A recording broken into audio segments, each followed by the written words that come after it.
se forma bilirrubina que es no conjugada, o también llamada indirecta, la cual en el hígado es convertida a bilirrubina directa, que se elimina a través de la bilis. Esto pasa por la bilis junto con los ácidos biliares y otros compuestos, llega a intestino delgado, de allí pasa a intestino grueso, las bacterias la degradan, la convierten en algo que se llama estercobilinógeno, que puede ser eliminado con las heces, de hecho le da el color a las heces, o es reabsorbido por la circulación enteropática, donde regresa al hígado, puede regresar de ahí a la bilis, nuevamente para intestino, o bien pasa a la circulación general, donde llega a riñón. Y en riñón se transforma en urobilinógeno, que posteriormente se transforma en urobilina y es eliminado a través de la orina. Bien, eso es una propuesta de cómo presentar el modelo. Lo dejo a consideración de ustedes, cómo lo quieran presentar, pero recuerden que se viene el tiempo encima, rápidamente, o sea, pasa muy apresurado esto. Y bueno, terminamos la parte de avisos. Y bueno, ayer estábamos hablando de anemia megaloblástica y habíamos comentado así brevemente, voy a hacer rápidamente, que la característica de la anemia megaloblástica pues es la producción de eritrocitos agrandados, porque falta cobalamina, falta ácido fólico, que ambos elementos participan en la síntesis del ADN, esto es la maduración de los núcleos celulares, y por lo tanto se hacen menos mitosis y los precursores eritrocíticos, por lo tanto, al no dividirse tantas veces, pues quedan grandes. Y esto es lo que se denomina el megaloblasto.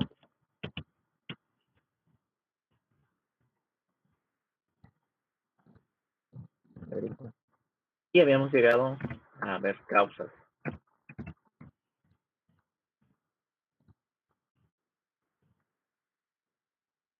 Ahí, esa fue la última diapositiva que yo recuerdo que vimos. Perdón. Bien, y habíamos establecido que las causas de anemia megaloblástica pueden ser nutricionales, aunque dijimos eso es raro, aunque la vitamina B12 se encuentra solo en productos de origen animal, aunque últimamente le están poniendo vitamina B12 a muchos alimentos procesados. Vamos a ver que esto es una deficiencia rara. La deficiencia nutrimental pues no los vamos a encontrar con la frecuencia que esperaríamos. Permítanme ver un mensaje de coordinación, por favor.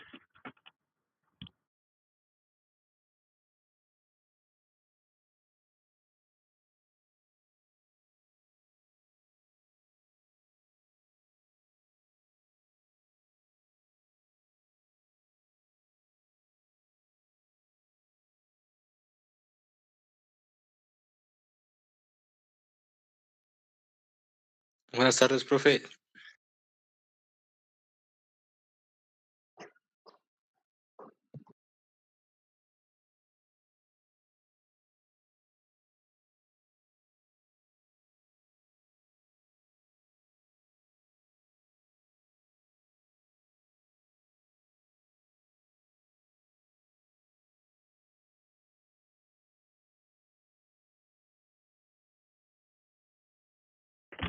Gracias por el momentito, gracias por el minuto. Bien, continuando. Entonces también dijimos que la deficiencia de vitamina B12 se va a dar por alteraciones en el pH, bueno, no en el pH, sino en la célula parietal del estómago. Aunque la célula parietal sabemos que sintetiza ácido clorhídrico, pues su función Otra función que tiene es fabricar o sintetizar el factor intrínseco que sirve para la absorción de la vitamina B12.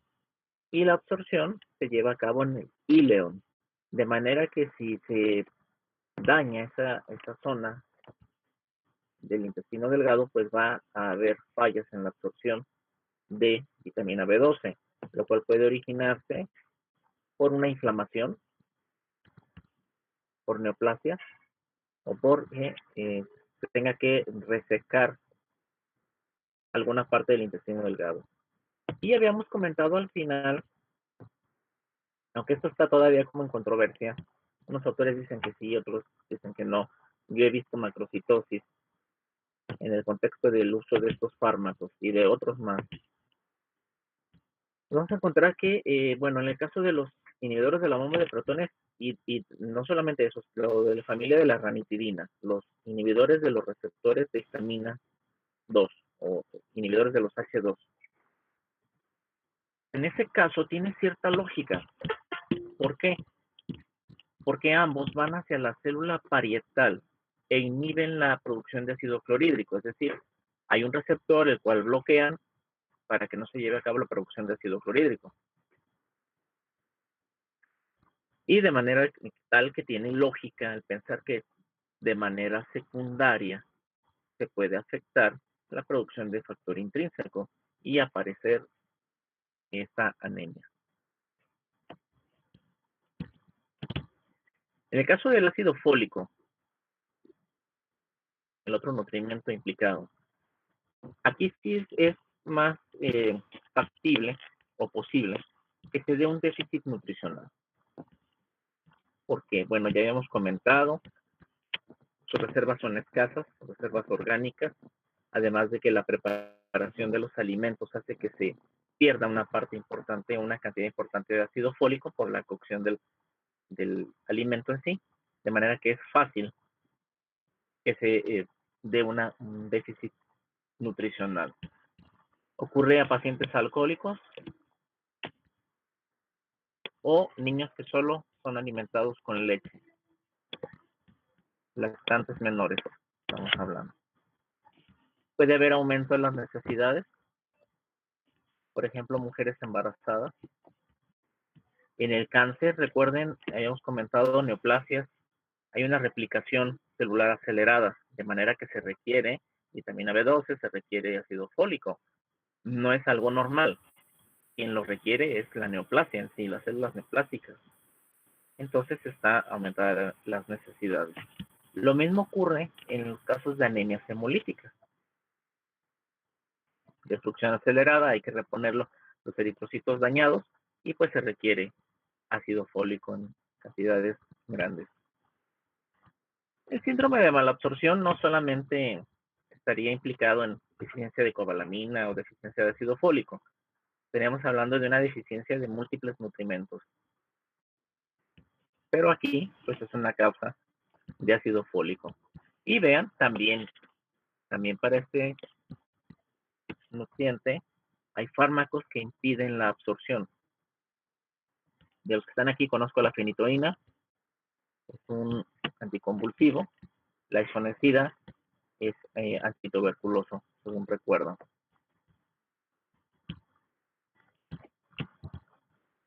Bien, hasta aquí. ¿Hay alguna duda? Nos regresamos con todo gusto.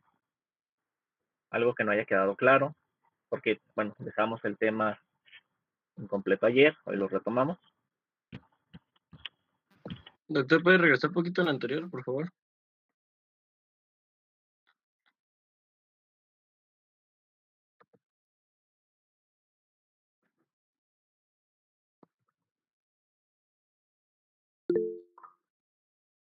Ya, muchas gracias.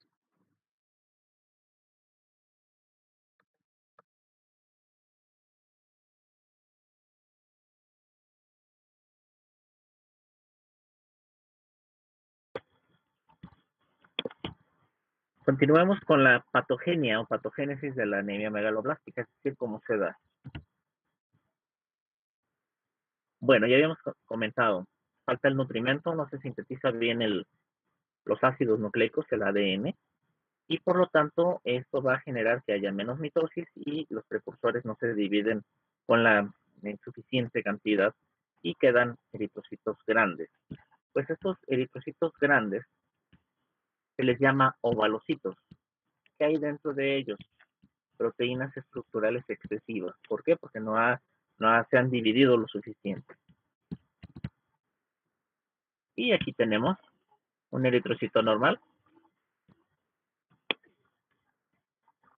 y un macrocito. Ven el tamaño, comparan el tamaño con los demás eritrocitos. A este también se le llama entonces ovalocito. De hecho, pueden reportarles en biometría hemática, lo que comentábamos hace unos días, ahora con el tema de anemia, que puede haber el reporte por parte de los técnicos laboratoristas de haber encontrado ovalocitos o macrocitos. Y bueno, ya a nosotros nos toca ir haciendo el diagnóstico. ¿Qué más? Bueno, las células tienen núcleos inmaduros y algo muy importante, las membranas celulares de estos eritrocitos son débiles. Esto significa que son frágiles. Por lo tanto, su vida media es más corta de lo normal. Si normalmente es 120 días, puede estar en un promedio de 80 a 90 días, depende. Depende, aquí en este caso, qué tan intensa sea la deficiencia de nutrimentos. Ahora, ¿cómo se manifiesta entonces la anemia megaloblástica? Es pregunta para ustedes entonces. ¿Cómo se manifiesta? Además del síndrome anémico, este ya olvídenlo. Ya sé que hay fatiga, palidez y taquicardias. ¿Cómo se manifiesta además la anemia megaloblástica?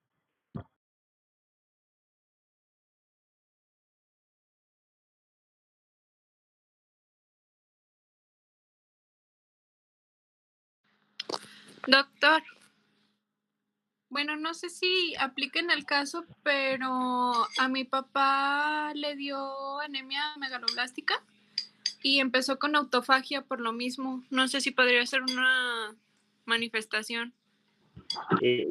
Bueno, autofagia me suena muy drástico. ¿Qué fue a qué te refieres con autofagia? Y ahorita te digo por qué drástico. Este, porque haga de cuenta que mi papá pues es delgado. Dentro de la corpulencia de los hombres es delgado, pero llegó en un punto en donde su densidad muscular llegó a ser muy poca, comía muchísimo y no engordaba, hacía ejercicio y en vez de subir, pues bajaba más, entonces, a él le diagnosticaron eso, entonces por eso, o sea, no sé si sea o no sea, ¿verdad? Entonces con autofagia te referías a comer mucho.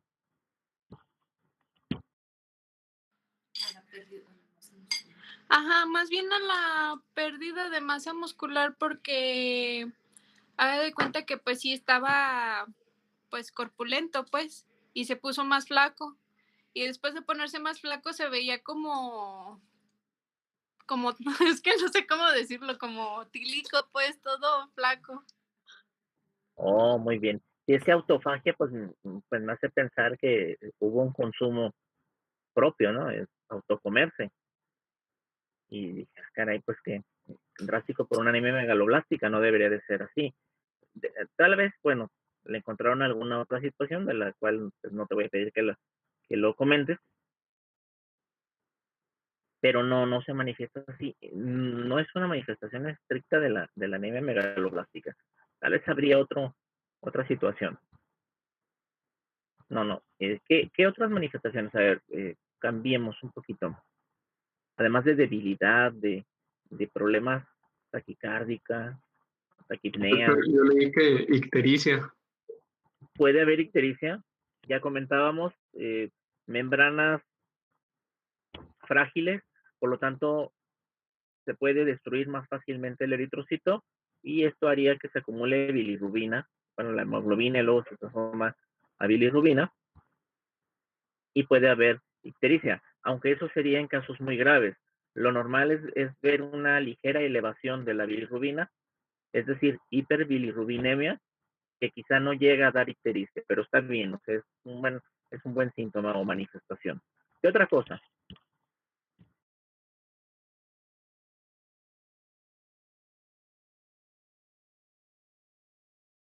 Bueno, también que en casos más drásticos, cambios neurológicos.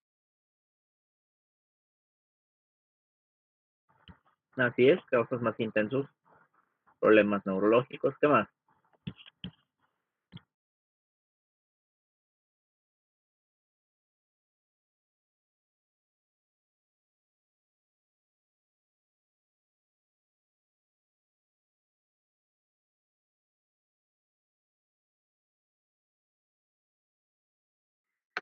También hiperpigmentación, perdón, de la piel.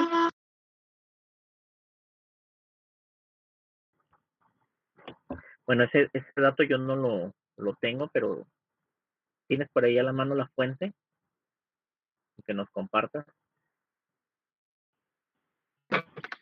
Sí, es de una universidad de Manizales, de la Facultad de Ciencias de la Salud. Es un archivo de medicina, es una revista. ¿Qué dice exactamente? Si nos puedes leer el párrafo. Sí, muy bien. Mm,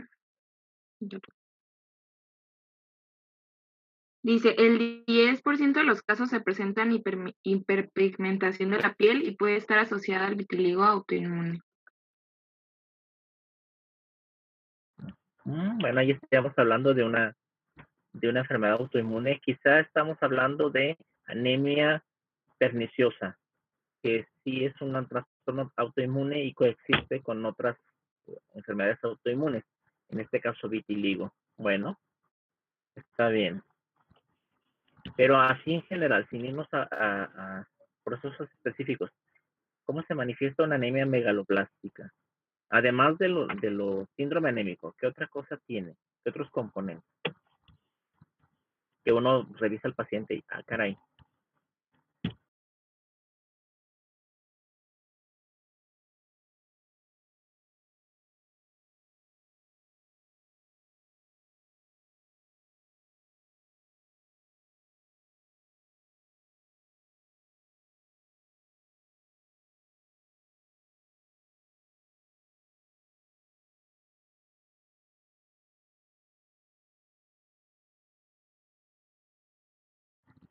¿Para qué sirve ácido fólico y vitamina B12?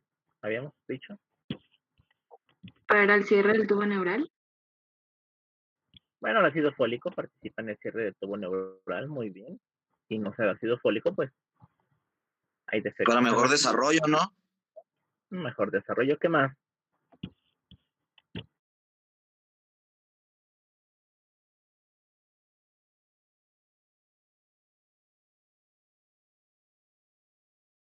Bueno, yo también leí que, o sea, como ya lo comentaba mi compañero Vini, que a nivel neurológico iba a estar generando defectos del metabolismo de la mielina, por lo tanto iba a conllevar a que afecte el encéfalo y a la médula espinal. Entonces también iba esto a conllevar a la pérdida de sustancia de la memoria y iba a tener alteraciones en el comportamiento, tanto también en los movimientos y la percepción como de la persona. Muy bien, y dijimos casos muy graves, muy severos. Está bien, es perfecto la explicación de por qué ocurren procesos neurológicos o digamos manifestaciones neurológicas. Muy bien, pero ácido fólico y vitamina B12, incluso lo dije aquí al principio, sirve para la síntesis de ADN. Y en el proceso de replicación celular, pues prácticamente es la, digamos, conformación del núcleo. Entonces, ¿qué tejidos requieren ácido fólico y vitamina B12, además del nervioso?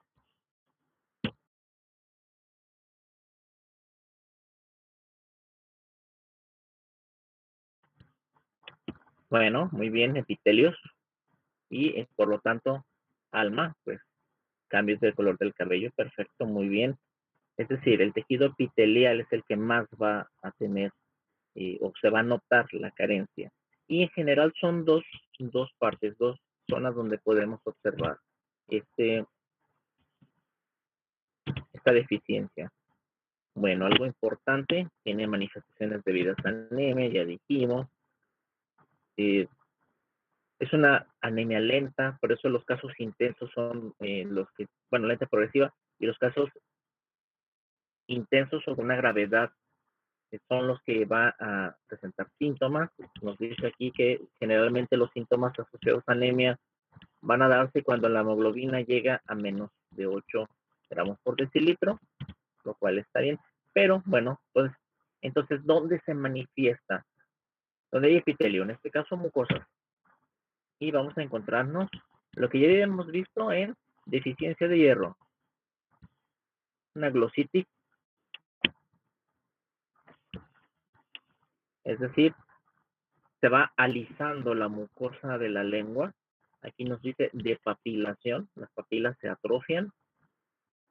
Y vamos a encontrar en el ángulo, en las comisuras labiales, ángulo de la boca, que se fisura. Esto le llaman queilitis angular.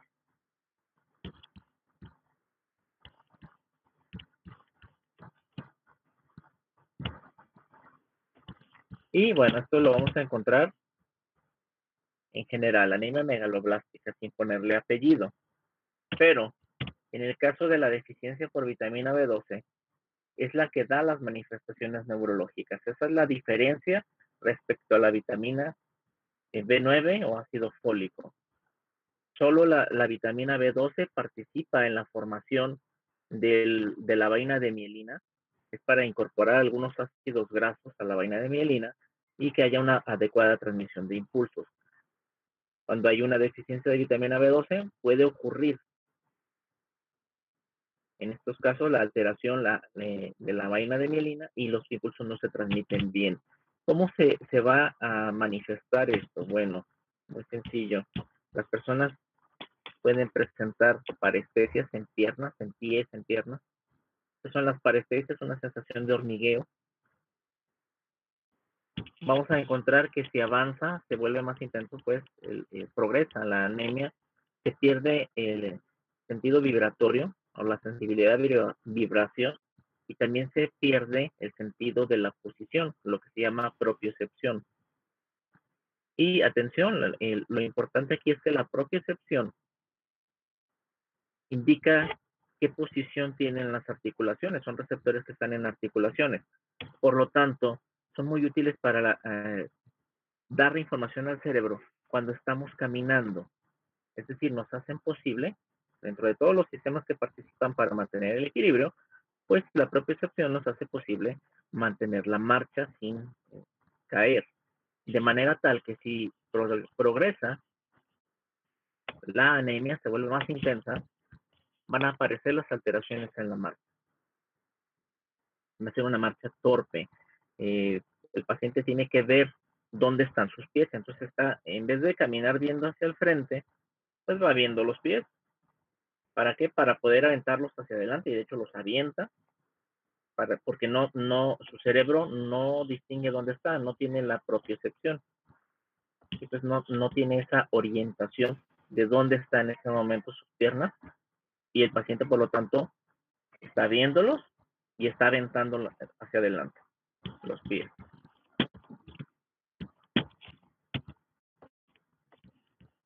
Luego puede haber alteraciones de la visión, pues alteraciones del gusto ligadas a la pérdida de epitelio lingual y también a alteraciones en el trayecto de los nervios.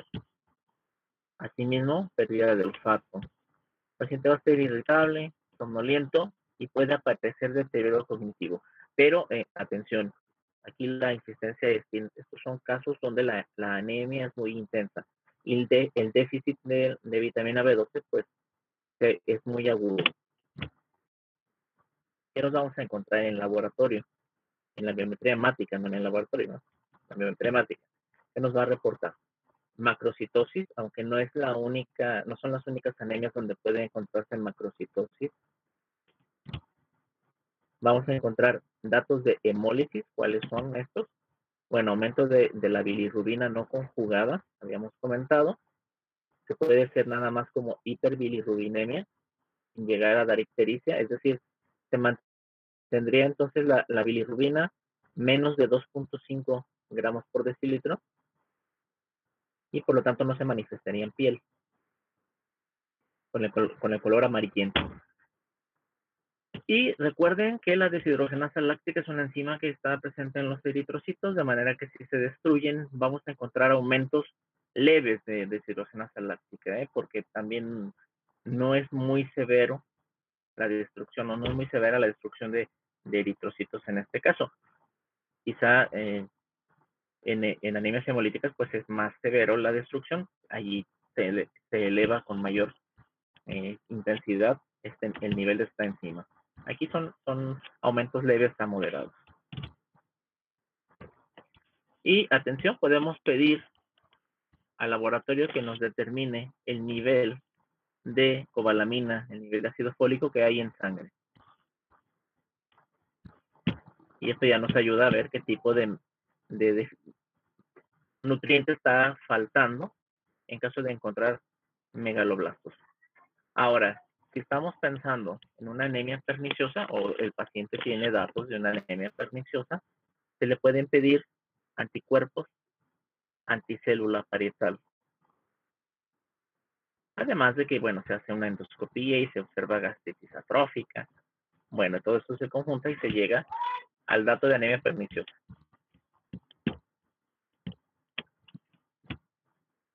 Tratamiento. Atención, aquí algo muy importante de tratamiento. Lo tengo así simple en dar vía oral el nutriente que esté deficiente o administrarlo vía intramuscular. Bueno, aquí lo siguiente. Ya comentamos. La anemia megaloblástica puede aparecer con deficiencia de B12 o de ácido fólico. Y a nivel de mucosas, pues van a tener datos similares. A nivel de síndrome anémico, comparten manifestaciones. Pero, ¿qué va a pasar si yo doy nada más ácido fólico y la deficiencia es de vitamina B12? ¿Qué puede ocurrir? ¿Qué se les ocurre?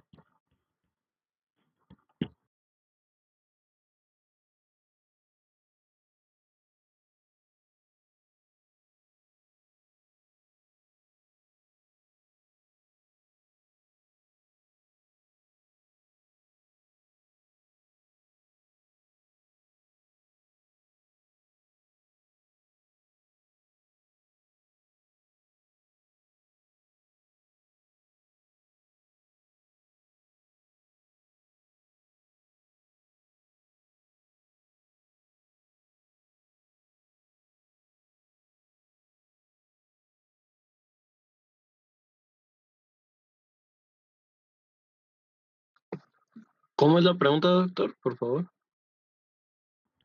Si a un paciente le detecto anemia megaloblástica, se me reportan de laboratorio megaloblastos, Sí.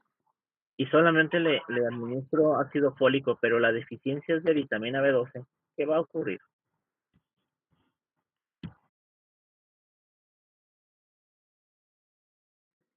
Pues van a continuar las manifestaciones neurológicas, ¿no? Muy bien, entonces estas van a seguir progresando y pueden causar estragos. De manera que aquí lo importante es, ante el hallazgo de megaloblastos o de anemia megaloblástica, hay que hacer el estudio de niveles de ácido fólico y de cobalamina para ver cuál es el nutrimento faltante. Y porque también ahora viene la otra parte. Pudiera pensarse, bueno, pues le damos complejo B y le damos ácido fólico y asunto arreglado. Pero, ¿por qué dice inyecciones intramusculares de vitamina B12? ¿Por qué habría que administrarla inyectada? Pues es precisamente no o sea, va obviamente a revertir la anemia y aparte, pues lo que se busca cuando es de vitamina B12 es precisamente por los cambios neurológicos, ¿no? Porque cuando es por ácido fólico no presenta las manifestaciones neurológicas. Pero si recuerdan, la vitamina B12 se absorbe de la dieta, es decir, se absorbe por intestino. ¿Por qué Porque administrarla? si fuera oral, o sea, por ejemplo, la absorción del tracto gastrointestinal no la podría como absorber correctamente, entonces por lo tanto se tiene que administrar intramuscular para que pueda ser absorbida mejor, ¿no? Ajá, porque por la anemia perniciosa, pues lo que hacía era dañaba, ¿no? O sea, dañaba como lo que hacía que, se me fue el nombre, para que procesara la vitamina D12, porque, o sea, hay una gastritis, ¿no? Atrófica. Bien, entonces lo primero que hay que hacer es determinar qué es lo que está pasando, por qué tiene la deficiencia. Si el paciente tiene gastritis atrófica, no produce factor intrínseco y se va a absorber muy poca cantidad de la que se esté administrando por vía oral. Ahora también, como bien lo dicen, el hecho de administrarlo por vía intramuscular sería en un contexto de unas manifestaciones neurológicas moderadas a severas. Es decir, necesitamos que haya una buena cantidad o un aporte de vitamina B12. A esto obedecen las diferentes formas en las que puede administrarse. La vitamina B12, el ácido fólico sí he visto, me ha tocado leer, no lo he visto en físico, pero he leído que hay en presentación intravenosa. Bueno, generalmente te lo dan vía oral, pero en lo que es complejo B y específicamente la cobalamina, vienen dos presentaciones, está la vía oral o está para administración intramuscular. Y precisamente los casos donde no hay producción de factor intrínseco son los que requieren este tipo de tratamiento. Es que, bueno, no sé, a lo que dice es, por ejemplo, que, o sea, el ácido fólico sí se puede absorber y la vitamina B12 como no se puede absorber, pues tiene que ser, no, o sea, cuando se inyectan no es que se absorban, más bien ya va directo, ¿no? ¿O cómo? Nos brincamos el paso de la absorción. Ya no necesita pasar por la circulación enterohepática. Directamente ya se absorbe desde el músculo. Esa es la cuestión.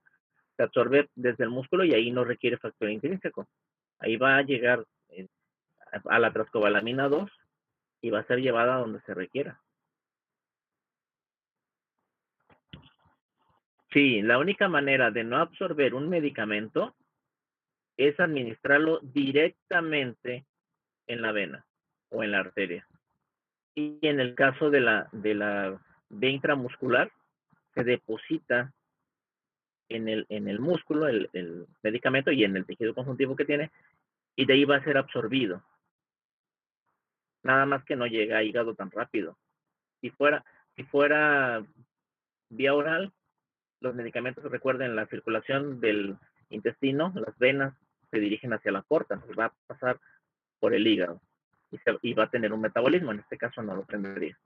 No, o no habría el almacenamiento hepático. Llegaría más medicamento a otra zona. Por eso la idea de administrarlo así, pero obedece precisamente a que, pues, se supone que una de las causas y frecuentes es que no hay manera de absorberlo, porque está los anticuerpos destruyendo a la célula parietal y se está produciendo menos el factor intrínseco. Se tiene que administrar intramuscular y también habría que considerar, bueno, todas aquellas situaciones donde está dañado el ileón, también hay que evitar esa administración porque se va a absorber muy poco de lo que demos. La administración oral tiene que ser por vía intramuscular. Por eso es que aquí es necesario lo siguiente. Yo les decía, no vamos a tratar las anemias o no vamos a tratar a un paciente que tenga anemia. O sea, su diagnóstico no va a ser anemia. La anemia es un síndrome y hay que buscar la causa de ese síndrome. Entonces tenemos que hacer más estudios para determinar la causa. Y por eso que no es como una fórmula o receta de cocina, de que anemia microcítica hipocrómica le damos hierro. Bueno, sí, es parte pero tienes que investigarle de dónde está perdiendo el hierro. Lo mismo pasa en la anemia megaloblástica. Encontré megaloblastos, tiene anemia, le voy a dar complejo B y ácido fólico. Bueno, está bien, ese es un buen inicio, pero ¿por qué tiene deficiencias. Ya vimos que no podemos culpar a la dieta, o cuestiones dietéticas. Entonces hay que hacer un estudio, o una serie de estudios para llegar a determinar la causa. ¿Por qué ácido fólico intravenoso? Supongo que por cuestiones de anemia y porque la verdad, sinceramente, con falta de aire, como que no se antoja tomar tabletas con esa disnea. Supongo que es para que evitar el utilizar la vía oral. Y así ya se garantiza el aporte de ácido fólico. Cambiamos de anemia, seguimos hablando de anemia. Les dije, anemia es un buen tema, es complejo y tiene mucho de dónde aprender. Llegamos a la anemia hemolítica, las hemólisis. Bien, yo les di una clasificación así en general de anemia, estaría agrupado a las anemias de esta manera, donde pues ahí está la anemia por destrucción de eritrocitos. ¿Qué son las anemias hemolíticas? En general, si revisamos algunos libros, nos dicen lo siguiente, que las anemias hemolíticas pues, se caracterizan porque se destruyen los eritrocitos de manera prematura, es decir, antes de cumplir su ciclo de vida. Como resultado de esta destrucción, se va a liberar hemoglobina hacia el plasma, se va a acumular, puede acumularse el hierro del grupo M, bueno, y además vamos a tener un incremento de la eritropoyesis en un intento por sustituir a los eritrocitos que han sido destruidos. Bien, ahora, si revisamos otras fuentes, otros autores nos dicen, bueno, no es como tal el decir anemia hemolítica, más bien sería llamarlo hemólisis, simplemente, porque no todos los eventos hemolíticos te conducen a anemia. Y bueno, más bien sería la anemia como una manifestación ya grave de una hemólisis. Bien, no lo dejamos así de esa manera, nosotros lo tomamos así y hablamos de mecanismos de hemólisis. Y entonces podemos encontrarnos que los eritrocitos pueden sufrir hemólisis y dentro de su estructura hay algún defecto que condicione o que le lleve a tener la destrucción. Es decir, congénitamente, de manera congénita, vamos a tener que se sintetizan mal las proteínas de sus citoplasma, de sus componentes, y esto vuelve a su membrana frágil y pueden destruirse. A este tipo de hemólisis se le conoce como hemólisis corpuscular. Hay otros libros que dicen, bueno, son defectos intrínsecos. Perfecto, lo dejamos así, o alteraciones intrínsecas. Bueno, es hemólisis corpuscular. El problema está en el eritrocito mismo. Por otra parte, vamos a encontrar que hay otras cosas que no están en el eritrocito, sino que le rodean, que pueden generar su destrucción. Por eso dice hemólisis extracorpuscular. Otros autores dicen, bueno, se trata de alteraciones extrínsecas. Bueno, aquí el problema radica en que algo está ocurriendo fuera del eritrocito, en su entorno, que le lleva a ser destruido. En este caso, la causa es adquirida. Aquí no hay defectos congénitos que lleven a hemólisis extracorpuscular. Todo es adquirido. Puede ser una infección, algún medicamento hizo una reacción inmunitaria, bueno, nos llevaría a destrucción del eritrocito.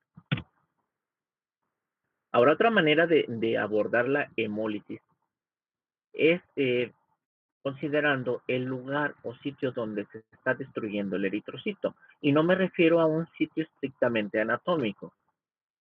Sí, hay algunas consideraciones en esta categoría. Primero, la hemólisis extravascular, esa sí tendría digamos, una sede anatómica ya establecida o única, vamos a llamarle así. ¿Por qué? Porque aquí, en este caso, los eritrocitos van a ser destruidos en el sistema reticular endotelial, más específicamente en el vaso. Es decir, aquel tejido órgano linfoide que tiene macrófagos en su interior. Y pues son los macrófagos los que están haciendo la destrucción del eritrocito. Por eso se dice una hemólisis extravascular.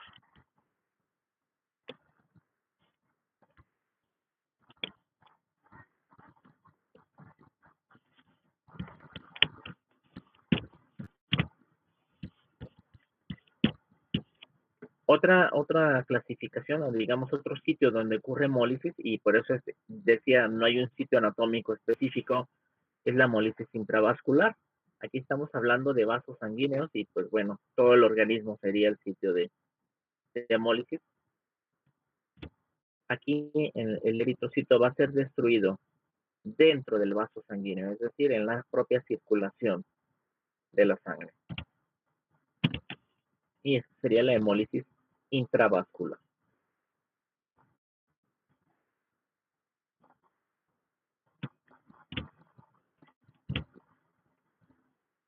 Pero ¿cuáles son las causas entonces? Bueno, nos vamos a quedar con la primera clasificación. Vamos a ver las causas desde esta categoría y vemos que la hemólisis corpuscular puede darse en el contexto de una membrana eritrocitaria defectuosa, o pudiera ser esferocitosis hereditaria, donde precisamente la membrana es rígida, el eritrocito tiene forma de esfera, pero lo importante aquí es que la rigidez de la membrana le impide pasar por ciertos capilares angostos. No se deforma la membrana para poder sortear ese obstáculo y termina por ser destruida. Vamos a encontrarnos también que puede sintetizarse mal la hemoglobina, haber un defecto de síntesis, y esto puede originar hemólisis. Un ejemplo es la llamada enfermedad de células falciformes, donde hay una cadena de hemoglobinas que se conoce como hemoglobina S. ¿Qué ocurre? Bueno, no puede captar bien el oxígeno, esta hemoglobina, y el eritrocito igual se deforma, pero es una deformidad tal que no le deja pasar por ciertos capilares y ocurre lo siguiente. Se puede destruir el eritrocito o bien se apila, se agolpan en capilares pequeños y ocasionan oclusión, se acumulan ahí en ese espacio, ocluyen la luz del capilar y esto generaría isquemia o infarto de tejido. Es la que se conoce como anemia drepanocítica por la forma de los eritrocitos cuando no tienen oxígeno. Otras causas de hemólisis corpuscular, las talasemias, donde la cadena de la hemoglobina tiene alteraciones. Hay una alfa talasemia, hay una beta talasemia, no se sintetiza correctamente en las cadenas de hemoglobina y por lo tanto no funciona el eritrocito adecuadamente. También vamos a tener destrucción de este eritrocito, de estos eritrocitos, y se genera pues la hemólisis. Y también puede darse a nivel de enzimas, es decir, puede haber un defecto enzimático, en este caso la deficiencia de glucosa 6-fosfato deshidrogenasa, que puede llevarnos a anemia, hemólisis. Y, atención, bueno, todos son trastornos congénitos. Y por eso la hemólisis corpuscular, pues, el defecto es intrínseco y generalmente es congénito, como decía la diapositiva previa. Pero en el caso de la hemólisis extracorpuscular nos vamos a encontrar lo siguiente. Observemos. Puede destruirse la membrana por fármacos y sobre todo si estos fármacos inducen la respuesta inmunitaria. Es decir, si recordamos las reacciones inmunitarias de tipo 2, el fármaco actúa aquí como un apteno. se pega a la membrana, se une a alguna estructura de la membrana y de pronto ese complejo que se forma se convierte en un alergeno, es decir, induce la respuesta inmunitaria y se destruye el eritrocito por anticuerpos que le desconocen. Puede ser también en contexto de sustancias químicas, acceso a la sangre de algunas sustancias, inyecten toxinas, pueden ser venenos, y ya comentaba infecciones. ¿Como cuál? Como el paludismo. Ya cuando vean parasitología van a ver que el plasmodio, él tiene como mecanismos, o mejor dicho, su ciclo de vida incluye que se interna en la membrana de los eritrocitos, vive dentro del eritrocito, allí madura, y cuando sale del eritrocito lo estalla, precisamente para poder salir y luego a su vez infectar más eritrocitos. Otra causa de hemólisis, algo curioso, factores mecánicos. Y, por ejemplo, veamos válvulas cardíacas protésicas. Hay unas válvulas cardíacas que son metálicas, son para suplir válvulas enfermas.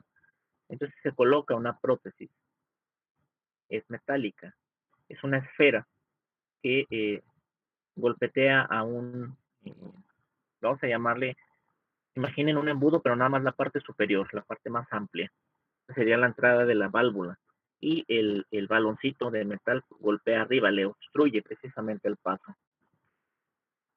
Entonces, con cada golpeteo, la válvula en sí, el baloncito ese que estoy comentando, pues va a aplastar eritrocitos, los va a machacar y va a generar anemia.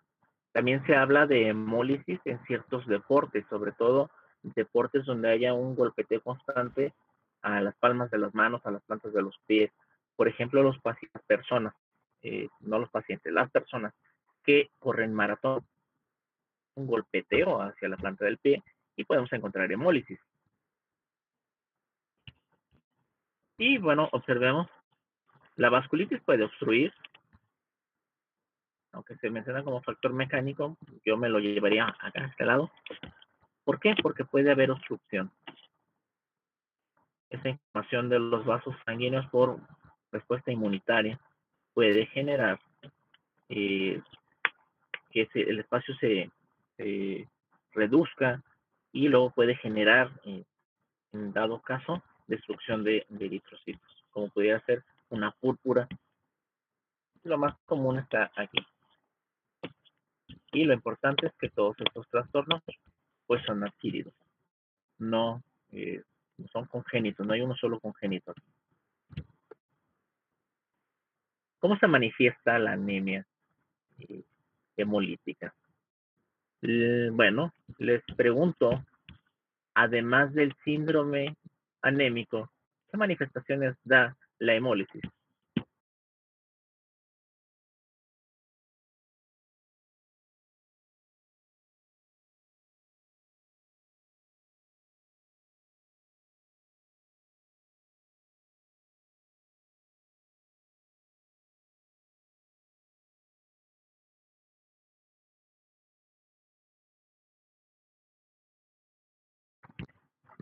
Según su intensidad, sí, desde hiperbilirrubinemia, serían casos leves, a ictericia ya en casos moderados a graves. Hematuria, bueno, no es específicamente hematuria, es hemoglobinuria, pero igual, se tinta la orina, color oscuro. Muy bien. Sensación de calor, fíjate que esa no me suena. ¿Por qué habría sensación de calor? Me suena como que sí. ¿Pero por qué? ¿Cuál sería el mecanismo?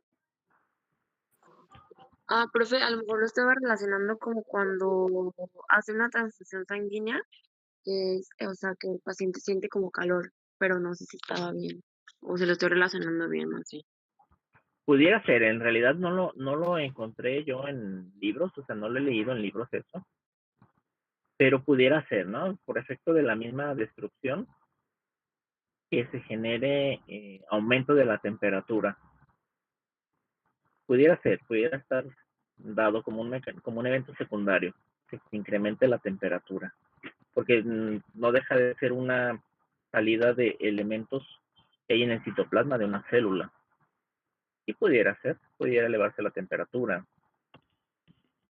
Sí, como tipo inflamación aguda, ¿no? Esta inflamación, sí. Perfecto, sí me suena. ¿Golpeteo de qué, Fernando?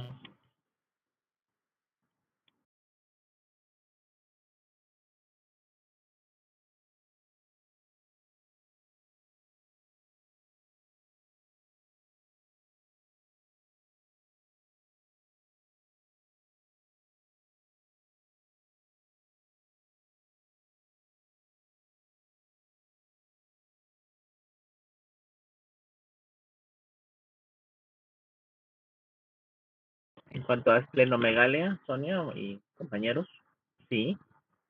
¿Por qué? Porque estamos hablando de hemólisis extravascular en este caso. Y si hay una hemólisis prolongada, pues el vaso tiende a crecer, por eso es esplenomegalia. Úlceras, bueno, las úlceras pueden aparecer en el contexto de muchas cosas, sobre todo cuando haya deficiencia de riego hacia la piel. Y ahí se tiene que combinar con otros factores.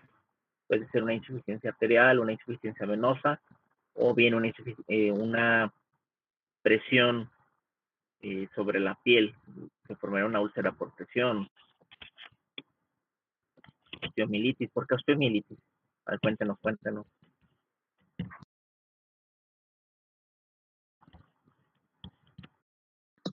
Yo había leído que, por ejemplo, que había niños que presentaban osteomielitis porque tenían como un retardo en el crecimiento, pues.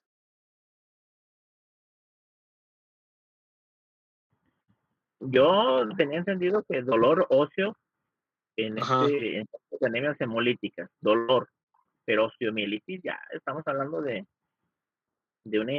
una inflamación de la médula ósea. Que quizá, bueno, el dolor Sí, pero creo que generado sí por... salía precisamente para la que había puesto ese tipo de anemia por célula, la primera que puso de la corpusculares para la de células falciformes. Había visto un ejemplo que sí presentaban, o sea, presentaban los dolores de hueso y también eso podía desencadenar osteomielitis. Pero como dice usted, yo creo que ya en casos ya más extremos. Es un caso específico, o sea, hay una alteración específica bueno, pues, serían casos graves. Muy bien, crisis vasoclusivas. Bueno, también estoy de acuerdo.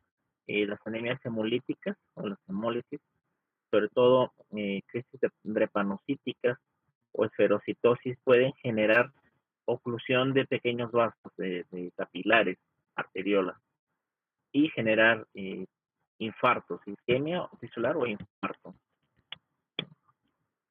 Doloroso, ictericia. Bien, perfecto, muy bien. Esa es poco considerada, la de cálculos biliares.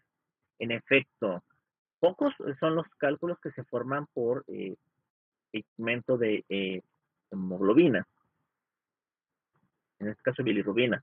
Sin embargo, sí, es un factor de riesgo las anemias hemolíticas para que se originen cálculos pigmentados. Son muy raros.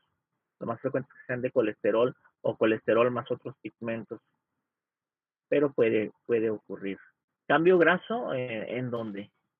¿En qué parte? O sea, ¿en qué tejido adiposo? ¿En qué tejido se hace cambio graso?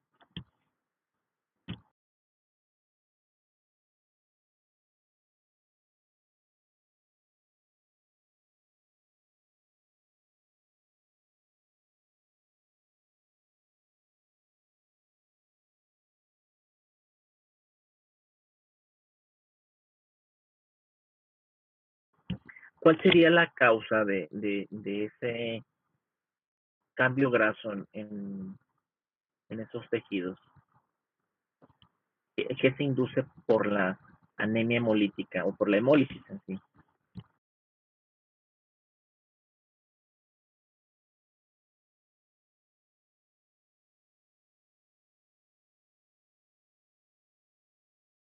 Bueno, sí, se acumulan lípidos, pero mi pregunta es, ¿qué pasa?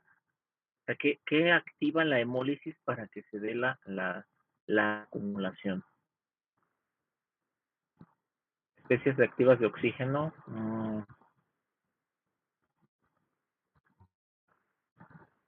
Bueno, sí, hay una hipoxia, puede generar la acumulación de especies reactivas, pero no me suena, no encuentro una relación directa entre lípido y la destrucción celular.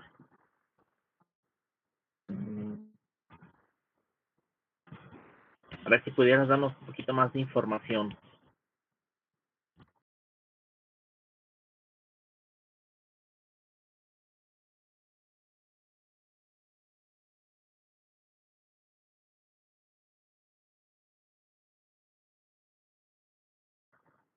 Bien, mientras nos ponen más información, les pongo allí la diapositiva completa.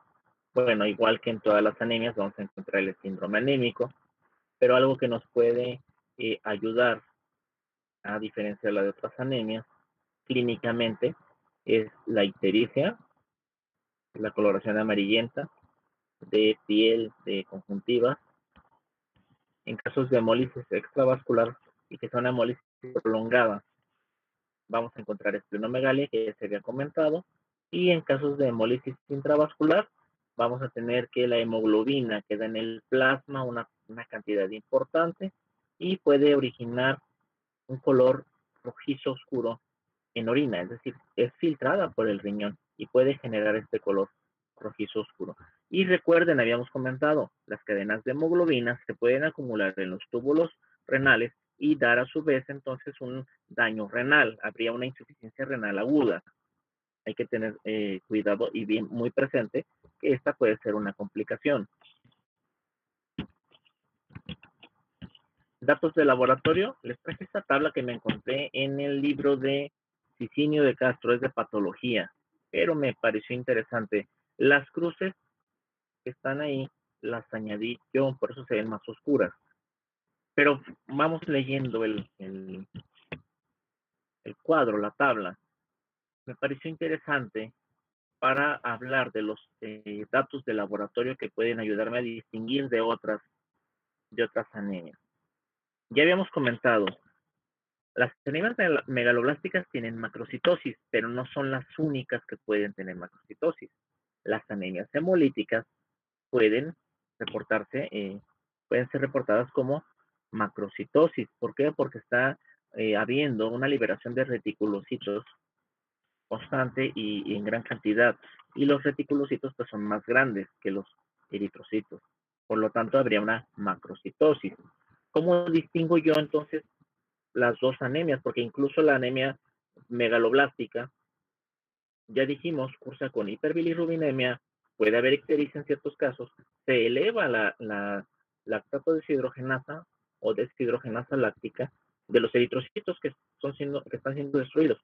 Bueno, muy sencillo. Vamos a encontrar otros parámetros. En el caso de la hemólisis extravascular y la intravascular, ambas van a hacer que se eleve la bilirrubina indirecta. Pero esto es más notorio en la hemólisis extravascular. Acto seguido, se eleva la bilirrubina indirecta, pues va a aumentar la cantidad de urobilinógeno. Ya les había presentado el esquema al inicio de la clase, que sin querer no lo hice pensando en esta diapositiva, pero qué bueno que les puse. Ya vimos que una parte de la bilis es convertida en intestino a estercobilinógeno que luego es absorbido a la sangre y esto pasa a riñón donde se transforma en urobilinógeno. Bueno, en casos de de hemólisis extravascular, pues se va a elevar más que en la hemólisis intravascular. Es decir, el parámetro se eleva en ambas, pero es más notorio que en la hemólisis extravascular. En el caso de la enzima lactato deshidrogenasa, vamos a encontrarnos que en los dos tipos de hemólisis se eleva. Sin embargo, es mayor en la intravascular. ¿Por qué? Porque el eritrocito está en el torrente sanguíneo, pues ahí se acumula la enzima en mayor cantidad. Me brinco. ¿Qué es la aptoglobina? Pregunta para ustedes. ¿Qué es la qué, profe? Aptoglobina.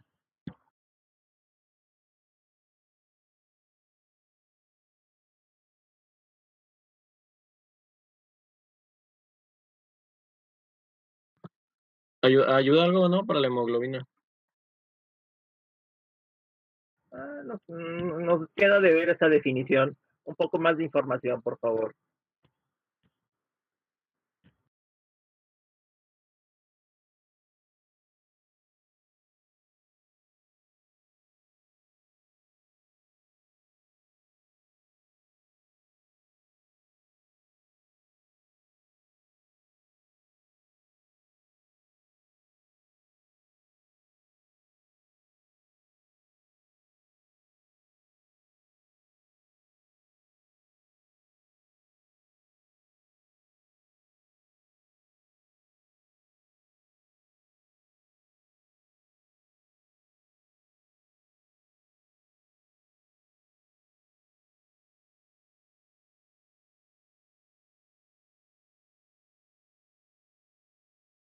Profe, yo encontré que es como una proteína que anda buscando como hemoglobina libre en la sangre para después o sea, yo me lo imagino así como que la recoge y la reutiliza o la utiliza en zonas donde, o sea, la reutiliza, en pocas palabras.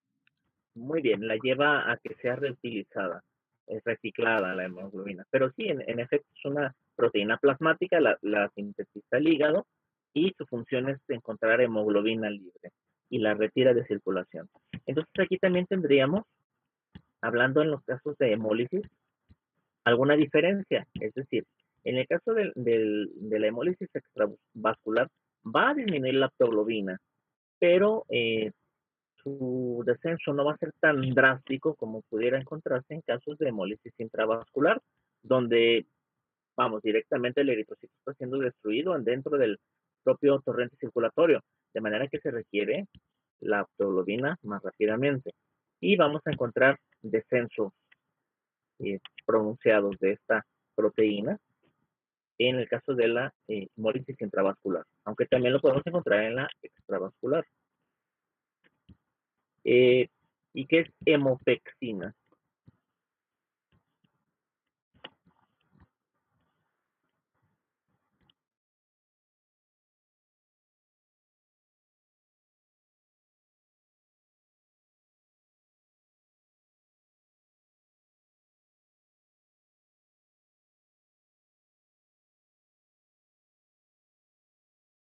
Doc, pues aquí buscando encontré que es la que es una proteína que tiene mayor afinidad al grupo hemo y pues que es el mecanismo principal para transportar y eliminar el grupo hemo del plasma.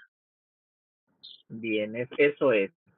Esa es la definición. Entonces, en estos casos, esa proteína pues va a disminuir por la destrucción eritrocitaria, que dejaría libres una cantidad importante de grupo hemo.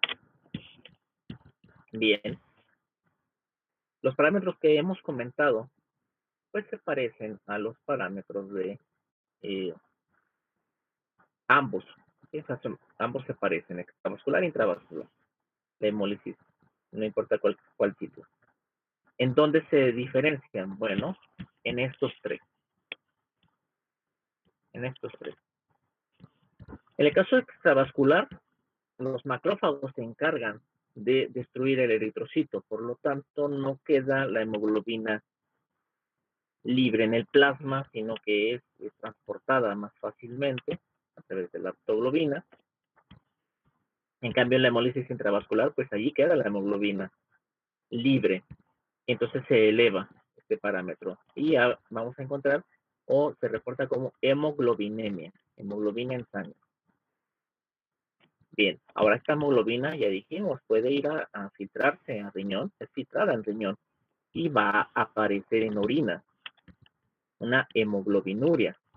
Bueno, en casos de hemólisis intravascular esto va a ser evidente, pero en casos de hemólisis extravascular no, porque la globina o la hemoglobina no se libera directamente al plasma, es transportada. Y luego ahí en riñón, las cadenas de hemoglobina pueden depositarse en el epitelio tubular y liberar el contenido de hierro y este acumularse y posteriormente ser eliminado. Se hace una prueba buscando hierro en orina y si es positivo se considera que hay hemosideruria, cosa que no ocurre en la hemólisis extravascular, pero sí en la intravascular. Entonces ya empezamos a diferenciar. Anemia megaloblástica comparte características con la anemia hemolítica, se destruye eritrocitos, se eleva bilirrubina, urobilinógeno, lactosa deshidrogenasa. Puede haber descensos de aptoglobina también, se están destruyendo eritrocitos. La diferencia radica en que una gran parte de eritrocitos son destruidos dentro de la médula, en el caso de la anemia megaloblástica. Por lo tanto, habrá diferencias en la concentración de aptoglobina. Por ahí empezamos. Luego, vamos a diferenciar. En anemia megaloblástica no se encuentran estos parámetros alterados, lo mismo en la extravascular, en la hemólisis extravascular, perdón, pero sin la intravascular. Entonces ya apartamos o diferenciamos una sola. Ahora nos queda o nos resta entonces un parámetro para diferenciar anemia megaloblástica de anemia extravascular, hemolítica extravascular, y ese es este de aquí. En las anemias megaloblásticas no vamos a encontrar reticulocitos elevados. Sin embargo, en las hemolíticas, sí. Entonces hay reticulocitos. Y aquí están señalados los reticulocitos. Eritrocitos inmaduros. Se habla de un índice eritrocitario mayor de 3. Bueno, está bien. Te van a reportar así.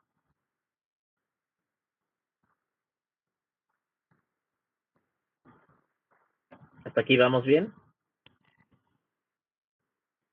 Sí. ¿No nos regresamos? Ya les puedo poner un caso clínico en el examen de anemia, a ver que me digan cuál es.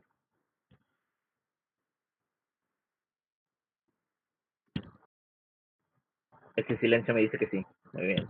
Tan así no, profe. No dicen nada. Yo dije, bueno, quiere decir que sí, ahí va. En vez de que diga que por el silencio nos vio dudosos.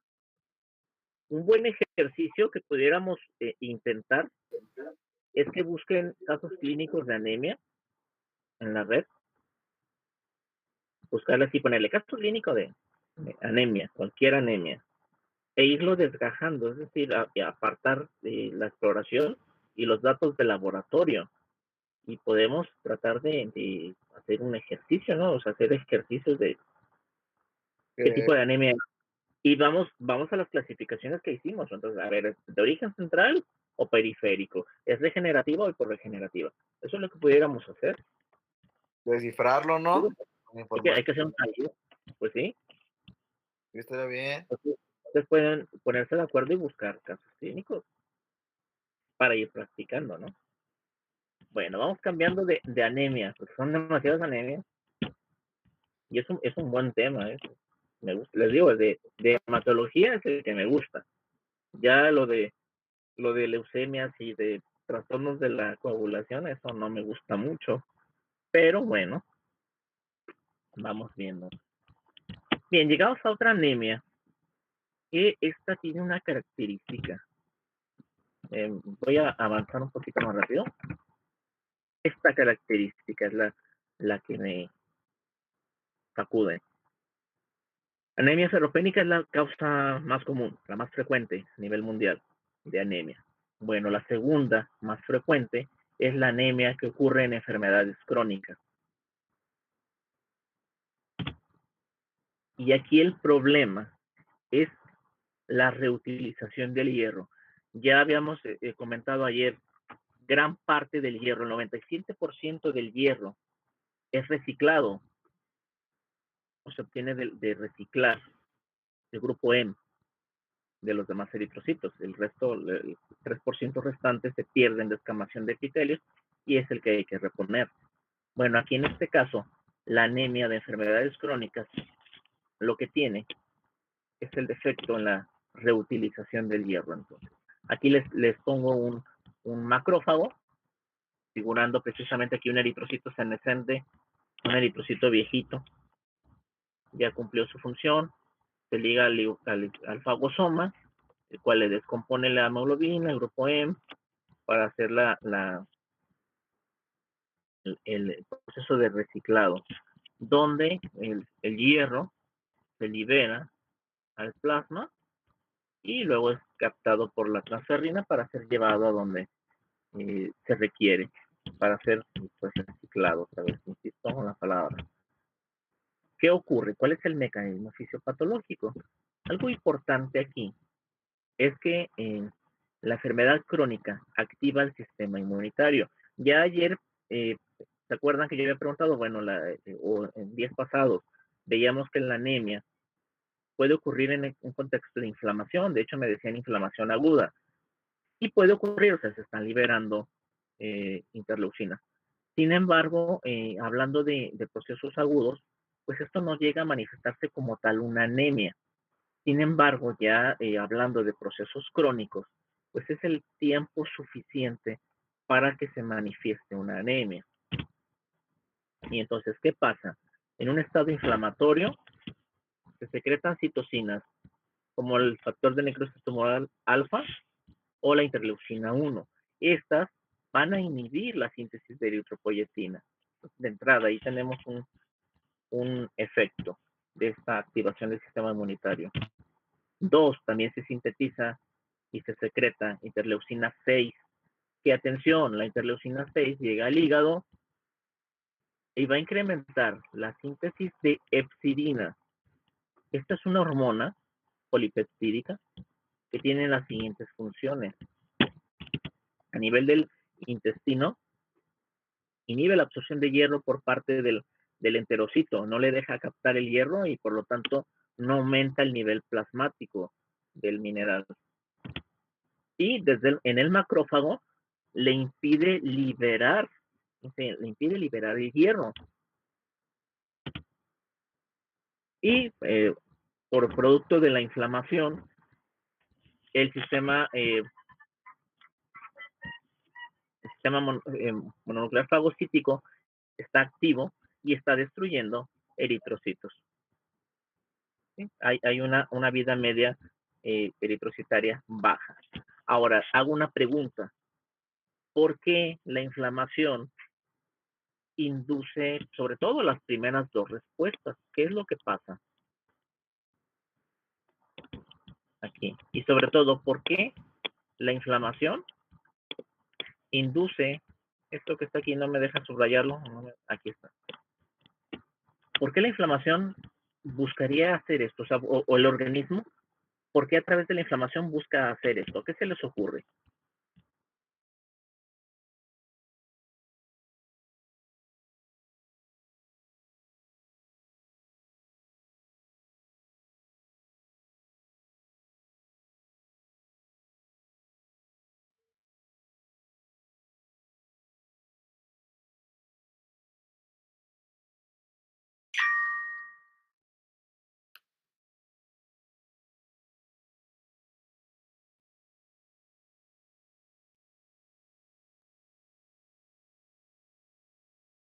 Recuerden que por el momento son hipótesis, se aceptan y todas las hipótesis. Yo me imagino que será por los eritrocitos que inhiben la absorción del hierro, ¿no? Por el intestino. Pero ¿para qué lo hace? O sea, ¿cuál sería la finalidad de inhibir esa absorción? Profe, o sea, Porque, aquí, perdón. sí, adelante. O sea, es que está diciendo que inhibe la absorción de hierro y también inhibe la liberación. O sea, está siendo como que alérgico, o sea, yo lo veo así, no sé si esté bien, que está siendo alérgico como al hierro, pero no entiendo por qué. O sea, está haciendo como lo está detectando como algo malo, ¿podría ser? Algo así, ¿no? Aquí la pregunta que debemos hacernos es, ya ustedes comentaban, ayer, días pasados me ponían inflamación aguda, y yo les decía, bueno, sí es correcto, pero para generación de anemia, pues se requiere tiempo, es más de procesos crónicos. Sin embargo, cuando hay una inflamación aguda, ocurre lo mismo, se detiene la absorción de hierro, se inhibe la liberación desde los macrófagos de este mineral. ¿Por qué? ¿Para qué fin?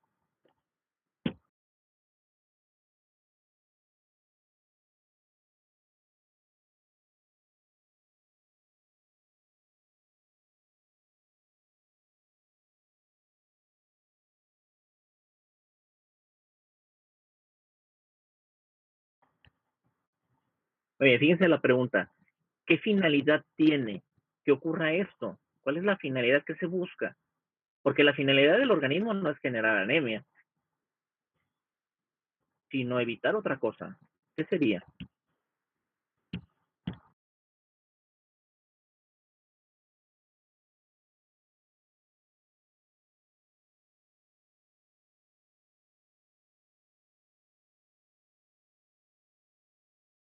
Bueno, yo podría pensar, profe, que es para eliminar como los elementos excedentes, ¿no? De sistema.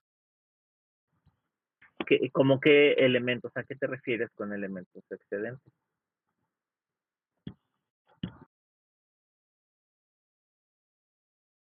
Por ejemplo, el hierro, no sé, lo ve como un exceso que no necesita y pues lo elimina.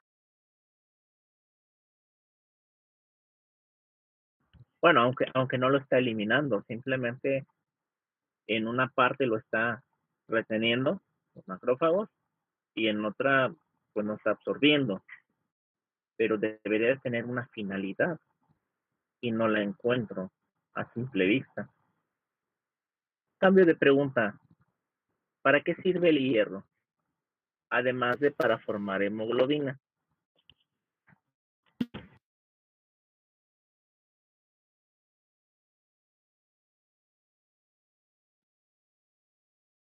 Para lo... Pues porque transporta oxígeno, ¿no? A varias partes del cuerpo. ¿Para qué, perdón? Para transportar oxígeno. Bueno, esa es la hemoglobina y ya habíamos quitado la hemoglobina como respuesta posible. También Eliminen... Ajá. ayuda a la formación de hormonas y de tejido conectivo, puede ser. O sea, eso es actuando ¿de qué manera? Como una enzima, como un cofactor. Como un cofactor, ¿no? Muy No, bien, entonces hagamos una tercera pregunta. Ahora que sabemos que el hierro no solamente forma hemoglobina o mioglobina, nada más nosotros, nada más los humanos utilizamos hierro.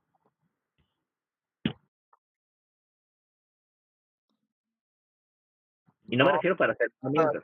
Las plantas también. no, Muy bien, ahora pensemos en el contexto de una inflamación. ¿Qué se les ocurre?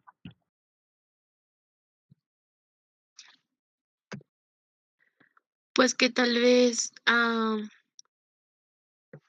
por ejemplo, una bacteria pueda utilizar el hierro, entonces el cuerpo está tratando de como de no absorberlo para que no lo aproveche la bacteria, por así decirlo. Muy bien, perfecto. Exactamente. Es decir, aquí el problema es que si queda hierro circulando, las bacterias lo van a aprovechar para su beneficio. ¿Qué hace el organismo? Se los esconde. No absorbe, no libera. Lo retiene el macrófago. Eso es lo que está ocurriendo. Y por eso se inhibe la eritropoyetina también. ¿Para qué? Para que no se estimule la eritropoyesis, lo cual haría que circule el hierro para llegar a la médula, pero las bacterias lo van a aprovechar. Y entonces, en el contexto de una inflamación crónica, el organismo no distingue qué está pasando, o sea, no va es por una neoplasia, es por una enfermedad autoinmunitaria. Hay interleucina circulando, y la interleucina indica se detiene la eritropoiesis y se retiene el hierro. Muy bien, entonces por eso en ese contexto aparece la anemia en enfermedades crónicas. Aquí lo tengo yo, qué ocurre normalmente, qué es lo que pasa, cuál es el efecto de esta hepcidina, que es la hormona hepática que se estimula o que se produce. ¿Qué va a hacer? Pues al enterocito le va a impedir la absorción, y aquí está cortada esta vía libera el hierro a la sangre. Al macrófago le impide liberar el hierro también a la sangre, y por eso tenemos descensos en el nivel de hierro, y por lo tanto ya no se va a producir eritrocitos. Este es otro esquema que me gustó, viene en el libro de patología de Cicinio, que les dije que me parece muy bien, donde aquí a través de linfocitos activados, que serían como representantes del sistema monocítico o fagocítico mononuclear, el aumento de interleucina 6 que provoca se libere hepcidina a nivel de enterocito, pues no absorción de hierro, se disminuye en suero, no se fabrica transferrina porque no se está absorbiendo hierro, no se transporta hierro hacia la médula ósea, y del lado del macrófago pues se inhibe la liberación de hierro desde los eritrocitos que han sido destruidos. ¿Cuáles serían las causas de esta anemia? Bueno, infecciones crónicas en primer lugar, y sobre todo urogenitales, pulmonares, por ejemplo tuberculosis, osteomielitis. En casos de procesos inflamatorios, pero crónicos, como artritis reumatoide, que son alteraciones inmunitarias, lupus eritematoso.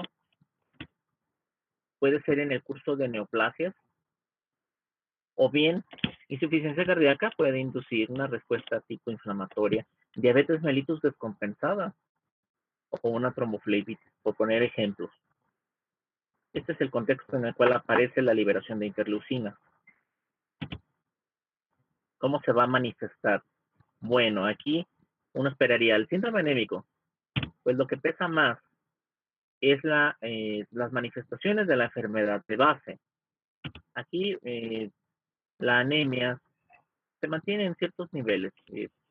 Como dice aquí, pocas veces desciende a menos de 8 gramos por decilitro. Y bueno, las manifestaciones van a ser más hacia el lado de la enfermedad que está originando el problema. Como dato de laboratorio, la anemia inicialmente es normocítica, normocrómica, pero luego va a progresar a hipocrómica y microcítica. Y el nivel del hierro, pues es bajo, la sideremia es baja. Y vamos a encontrar que aumenta el nivel de ferritina en un intento la ferritina no tendría por qué subir. Déjenme considerar un almacén. No, sí sube porque es almacén. Trata de captar más. No, la que tendría que subir. Perdón, borren eso de la ferritina. Porque no aumentaría, más bien bajaría el nivel de ferritina porque no se está produciendo. A ver, dejen acomodo mis ideas. Yo también ya me confundí. No, ferritina sí aumenta. Es marcador de inflamación. Entonces está aumentado aquí la ferritina. La proteína que se supone debe almacenar al hierro es un marcador de inflamación. Aparecería en el contexto de varias enfermedades. Como tratamiento, ¿qué se les ocurre que puede hacerse?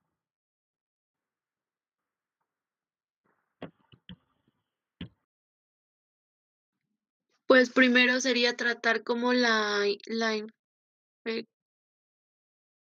que lo que quería infección. decir, Oh, perdón. Bueno, la enfermedad de base es lo que hay que tratar, ¿no? Muy bien. Y para la propia anemia, ¿qué más se puede hacer?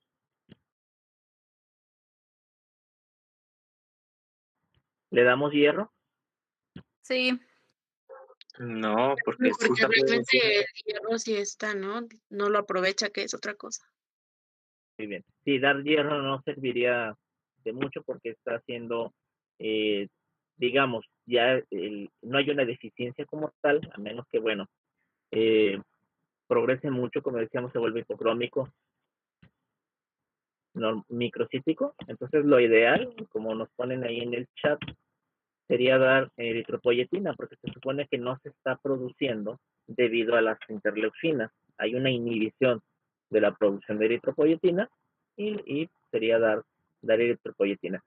Generalmente es tratar la enfermedad de base y con eso se recupera la anemia. Y pues ya en casos contados, dar eritropoyetina. Muy bien. Vamos concluyendo. Nos falta la anemia plástica.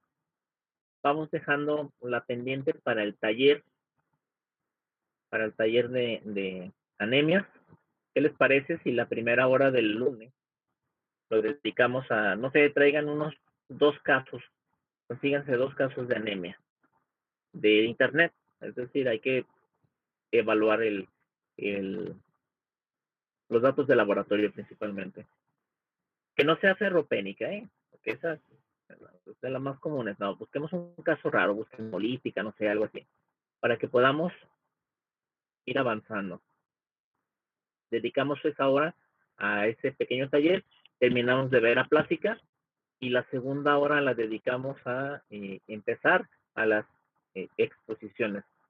Sigue hipófisis, recuerden, hay que hablar de normalidad, funcionamiento de la hipófisis, y luego ya pasamos a ver alteraciones. Entonces, alteraciones de hipófisis sería verlas el martes o empezamos el lunes si tenemos tiempo, si no nos extendemos en esto de anemia, el lunes empezaríamos, pero yo pondría mejor el calendario así.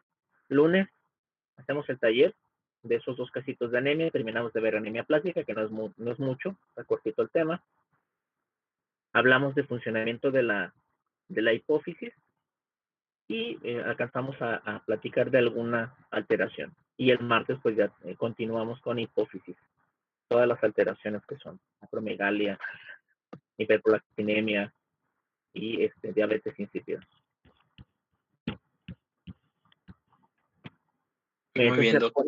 Por favor, para conseguir algún caso en internet.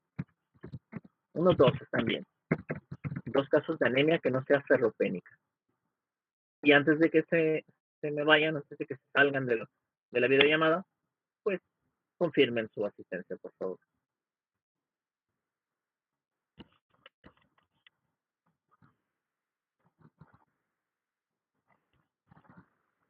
Muy bien. Entonces nos escuchamos el lunes. Cuídense mucho. Venga, buen día.